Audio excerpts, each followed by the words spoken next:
vamos a premiar a 10 organizaciones escolares que pueden ser Escuela Comunidad, Escuela Padres de Familia. Escuela es un proyecto privado que está apoyando el cambio en esa escuela, pero siempre el eje de la postulación es el colegio, porque va a haber un premio de 10.000 soles para que el colegio pueda mejorar su iniciativa. Así que vamos a premiar a 10 iniciativas en este concurso, y además estamos proyectando una pasantía de aprendizaje en Lima para que puedan venir 2 representantes de la experiencia para contar lo que han hecho y aprender en grupo con las personas que también van a quedar finalistas de esta experiencia.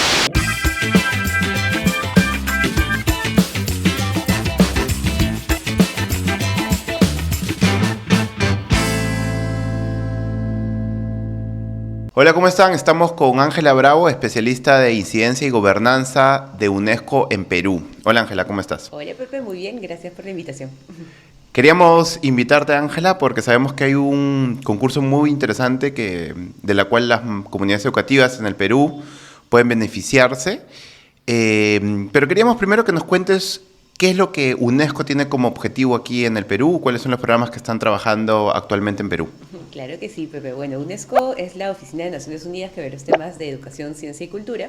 De hecho, es una oficina que tiene un mandato bastante interesante porque la mirada con la que se crea es sembrar la paz en los corazones y en las mentes de las personas, porque la guerra nace de ahí. De hecho, ese es el lema de la institución. Es bastante interesante porque lo que propone es que la cultura, la educación y la ciencia es lo que nos hace personas y además lo que nos hace humanidad, y podemos compartir entre culturas y entre naciones. Qué bacán. Entonces tiene un mandato bastante como que emocionante en ese sentido de poder De trabajar paz. del mensaje de paz, y justamente un mensaje de paz que está centrado en lo que son los instrumentos que nos hacen personas, ¿no? Que nos hacen humanos: la cultura, la ciencia y la educación. Entonces este mandato es bastante amplio, tiene una mirada interesante para el tema del ODS 4, que es el ODS de Desarrollo Sostenible específico que trabaja la UNESCO, que ahorita está definido como el acceso a la educación en equidad para todos y todas al año 2030, que es nuestra agenda prioritaria. Y como esa mirada está muy enfocada en la equidad, en el que todas y todos, y un enfoque de género también bastante importante, enfoque también de la mirada de las diversidades, de las poblaciones vulnerables, trabajamos en el mandato de UNESCO con la mirada de atención a políticas priorizadas de equidad en educación. O sea, ustedes como UNESCO están súper enfocados en un objetivo de desarrollo, que es el 4. Así es, el 4, y bueno, tenemos parte del 5 por el tema del enfoque de género y parte también de todo el enfoque de desarrollo sostenible, porque la mirada también es que todos estos objetivos se interlazan entre sí, pero nuestro mandato principal es atender el ODS 4. Interesante. Qué bueno, porque a veces es como que difícil enfocarse como hay varios objetivos. Entonces, al final siempre cuando uno trabaja algo y dice, estoy impactando AVE, el primero, el tercero, el 8.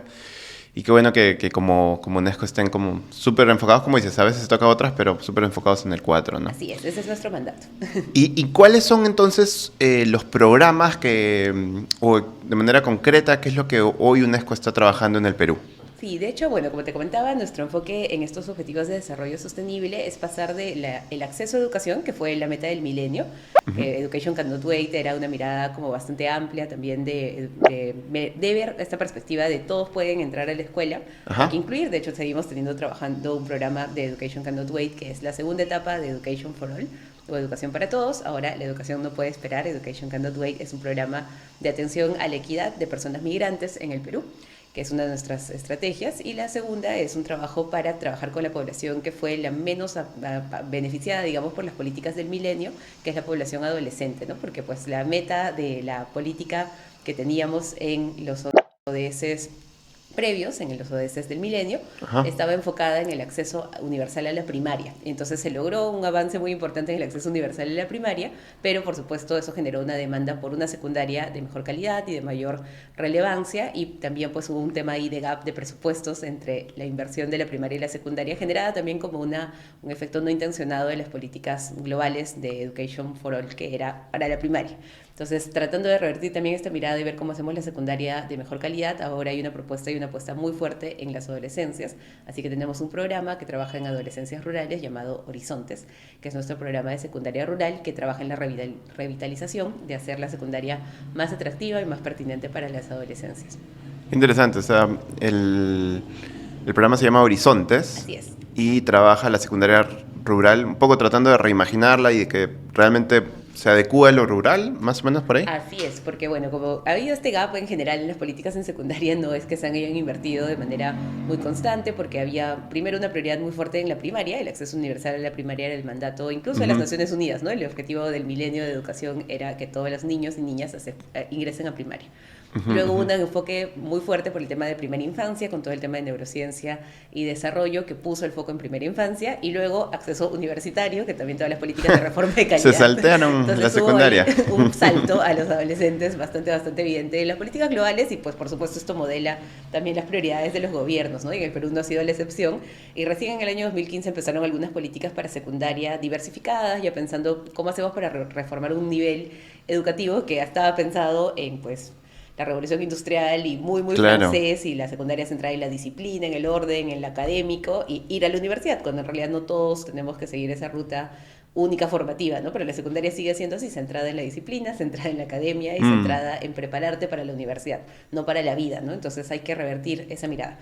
Y eso en lo rural incluso es más grave, porque pues tú llevas esa secundaria urbana a un contexto rural donde no necesariamente esas son las metas de los estudiantes, ¿no? Las posibilidades de los estudiantes, y además no se aprovecha que estos chicos y chicas el entorno, tienen, claro, una cultura súper interesante alrededor para traer a aportar a su secundaria, pero también tienen una mirada interesante respecto de cómo pueden trabajar sus propias habilidades socioemocionales, ¿no? No es lo mismo un adolescente urbano que está en casa, que no trabaja, que un adolescente rural que pues trabaja desde pequeño, que tiene responsabilidades, que tiene una mirada y un nivel de autonomía y autosuficiencia bastante más alto, ¿no? Pero no se atienden ni se aprovechan esas ventajas y esos retos también que pueden generar riesgos más tarde, ¿no? Entonces, con esa mirada hacemos una propuesta muy sólida de qué debería ser la secundaria desde la ruralidad, para poder proponer una política que ayude a atender estas escuelas, ¿no? Hay 8.000 secundarias en el Perú públicas, 4.000 son rurales y no tienen un modelo de atención para todas, ¿no? Mira, el 50%.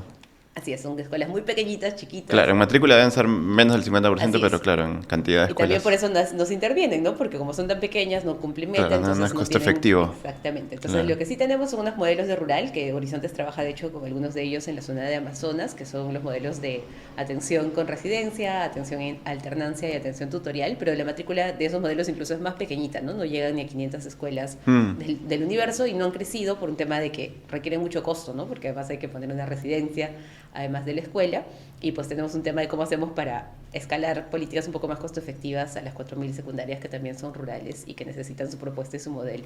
Claro, claro.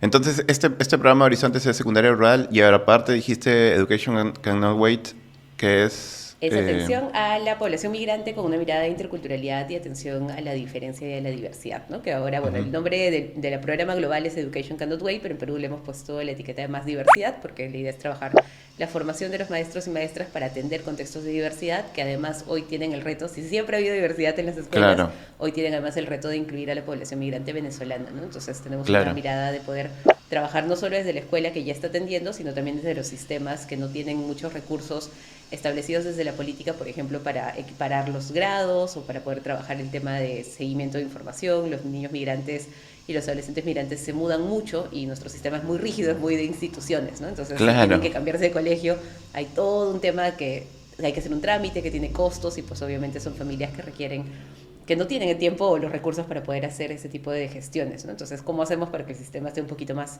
amigable para la condición de migrantes y refugiados que vivencia el país, ¿no? Tenemos un gran número de niños y niñas en el sistema de adolescentes venezolanos en este momento, y bueno, otros migrantes también que tampoco han sido visibilizados como parte de una política. Sí, creo que el programa Más Diversidad es un programa bien interesante, porque al final, a raíz de trabajar con la población migrante, también un poco puedes ayudar a las escuelas a seguir trabajando el tema de diversidad, como dices, que siempre lo ha habido, pero al final es un motivo más para seguir trabajando la diversidad con la población migrante y la diversidad en general, ¿no? Así es, totalmente. Y ese es el enfoque que se le ha dado al programa, ¿no? Porque Education Cannot Wait, como programa global, no solo existe en el Perú, es un programa mundial, tiene el enfoque de educación a migrantes y a refugiados, ¿no? Sin embargo, en el Perú estamos aprovechando para que podamos abrir un poco el espectro y hablemos de una atención diferenciada en la escuela, ¿no? Que atienda a todas las poblaciones que por alguna razón o condición particular requieran algún nivel de soporte diferenciado, ¿no? Que es un tema que en nuestros países todavía en Latinoamérica Claro, seguimos teniendo se ha modelo de trabajado escuela, poco. sí, modelo de escuela única, ¿no? Sobre todo, siempre esta Sí. mirada de todo el grupo es homogéneo, la escuela es homogenizante incluso en sí misma, entonces hay que revertir, que eso es algo que en otros países quizás ya estamos solucionado y por eso solo se enfoca en la población migrante y refugiada. Claro, claro, como que ese ya es solo el único tema Exacto, que hay que incluir, ¿no? que hay que Pero trabajar. nosotros tenemos un reto un poquito más Claro, grande, así que claro. estamos aprovechando. Está bueno, está bueno. Entonces, cuéntanos de Volver Mejor, este concurso que han sacado en UNESCO para las comunidades educativas. Claro que sí. Bueno, UNESCO Perú, junto con otras 40 organizaciones, la verdad es que somos un pool bastante grande de iniciativas y de organizaciones. Estamos agrupados a través de Perú Te Quiero en un espacio que tratamos de juntar el año pasado a raíz de que no habían abierto las clases y que muchos de nosotros como organizaciones estábamos haciendo campañas o incidencias para poder reabrir las escuelas, ¿no? Y UNESCO y UNICEF, como agencias de Naciones Unidas, estábamos Ujú. también en ese espacio, ¿no? Y bueno, la iniciativa de Perú Te Quiero fue tratar de hacer algo integrado, porque obviamente todos estábamos por nuestro lado en ese momento, Claro. y empezar una campaña que vaya integrando estos esfuerzos, si bien las agencias seguimos trabajando en nuestras rutas de cada organización, empezamos a construir Volver Mejor, que es una iniciativa para poder poner algunos puntos en común sobre, bueno, primero la urgencia de retornar a clases después de 2 años de cierre, que era la agenda principal que se logró resolver este año en marzo, pero luego pensar también la oportunidad del retorno después de todo lo que se aprendió en el espacio de la pandemia, todo el tema de inclusión digital, todo el tema de atención justamente a la diferencia, a la diversidad, la conexión entre familia y comunidad, entre familia y escuela. Hubieron muchas cosas positivas en la pandemia que si es que el Claro. sistema educativo no las pone en relevancia, se van a perder porque vamos a regresar a lo que considerábamos lo normal. Y además hay atenciones particulares en tema de aprendizajes, en tema de atención socioemocional, en tema de conexión también, de recuperar a los chicos y chicas y a los niños y niñas en sus entornos que requieren una atención especializada y diferente, ¿no? Y además hacer atractiva la escuela, porque pues obviamente volver, así como a nosotros nos está costando volver a la oficina, porque es como volver a cosas de las cuales ya nos Claro. desadaptamos, en la escuela también pasa lo mismo, ¿no? Entonces lo que estamos buscando como Volver Mejor es justamente reconocer que esto está ocurriendo en las aulas, que hay estrategias para poder mejorar los aprendizajes, trabajar lo socioemocional, desarrollar innovaciones para hacer más atractiva la escuela, pero también que están trabajando el poder incluir e integrar el desarrollo de aquellas cosas que se han aprendido a lo largo del cierre de escuelas en el momento de contexto de educación remota y ponerlo a favor de la educación presencial. Así que estamos buscando reconocer estas experiencias para ponerlas en agenda y también podamos empezar a trabajar una mirada de políticas de volver mejor, no solo volver a clases que ya estamos check con ese objetivo, sino también pensar cómo hacemos para volver con cambios y poder hacer que la educación realmente se aproveche esta crisis como una oportunidad para transformarse.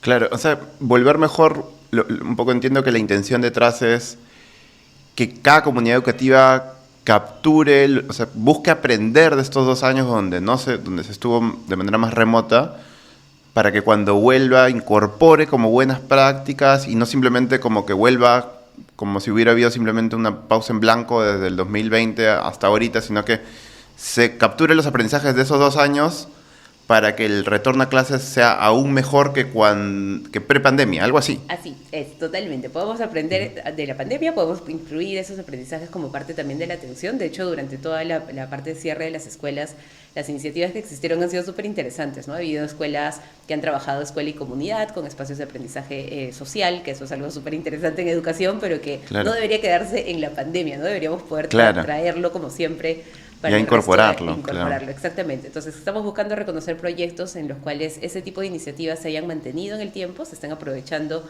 esos aprendizajes de la pandemia en el contexto del retorno, pero también iniciativas que estén atendiendo los retos del retorno, ¿no? No Claro. ha sido fácil Ah, volver, mira, claro. ha habido un tema importante ahí de pérdida de aprendizajes, de desarrollo socioemocional que necesita un refuerzo, entonces hay escuelas que están trabajando iniciativas para atender esas dimensiones de efectos del cierre también, ¿no? Entonces buscamos un poco ambas cosas, las innovaciones y los cambios de la pandemia, cómo los seguimos trabajando a favor de la educación, pero también cómo estamos atendiendo aquellas situaciones de reto que nos ha dejado este cierre tan largo de escuelas que hemos vivenciado estos 2 últimos años. Claro, los retos particulares también del retorno en sí mismo, ¿no? Así es. De estos momentos, de estos meses. Buenísimo. ¿Y cómo entonces hacemos para que los maestros, maestras, directores que nos ven, escuchan, puedan postular? Sí, bueno, de hecho las postulaciones están abiertas hasta el 21 de agosto, pero probablemente vamos a extender una semana más, pero no nos confiemos, pongamos como meta el 21 de agosto. Y podemos ingresar a la página web de Volver Mejor, que es www.volvermejor.p, donde está la postulación. Hacemos clic a postular, ahí hay un botón muy grande que nos indica dónde postular, y hay que llenar un formulario muy simple contando la iniciativa de la escuela y poniendo los datos de contacto para poder participar. Vamos a premiar a 10 organizaciones escolares, que pueden ser Escuela Comunidad, Escuela Padres de Familia. Escuela es un proyecto privado que está apoyando el cambio en esa escuela, pero siempre el eje de la postulación es el colegio, porque va a haber un premio de 10.000 soles para que el colegio pueda mejorar su iniciativa. Así que vamos a premiar a 10 iniciativas en este concurso, y además estamos proyectando una pasantía de aprendizaje en Lima para que puedan venir 2 representantes de la experiencia para contar lo que han hecho y aprender en grupo con las personas que también van a quedar finalistas de esta experiencia. Así que los invitamos a participar y a postular a través de la página web de Volver Mejor. Qué bueno, entonces la página web, para también ponerla en pantalla, es www.volvermejor.pe. Así es. Buenísimo, volvermejor.pe. Y hasta el 21 de agosto iban a premiar a 10, qué bueno, o sea, no es solo un solo ganador. No, son 10 ganadores, y también para todas las personas que vayan a participar, lo que vamos a hacer es un repositorio vitrina de todas las experiencias del país. Ah, mira, qué interesante, qué interesante. No, buenísimo, gracias Ángela por compartirnos esta iniciativa hoy aquí en Laboratorio Docente. Y nada, vamos a difundir con todo esta oportunidad de Volver Mejor. Ojalá se amplíen también, que se amplíe un poquito más, pero vamos a empujar, hagamos todas las postulaciones hasta el 21 de agosto, ¿no? Así es. Buenísimo, entonces, nada, gracias Ángela, y ojalá en otra oportunidad te volvemos a invitar para ya comprender mucho más estos programas que UNESCO está haciendo en el Perú. Claro que sí, con gusto estar aquí en Laboratorio Docente para acompañarlos y seguir conversando sobre educación. Buenísimo. Ya saben, www.volvermejor.pe. Postulen hasta el 21 de agosto, no dejen pasar esta oportunidad. Nos vemos en el siguiente podcast. Cuídense. Chao.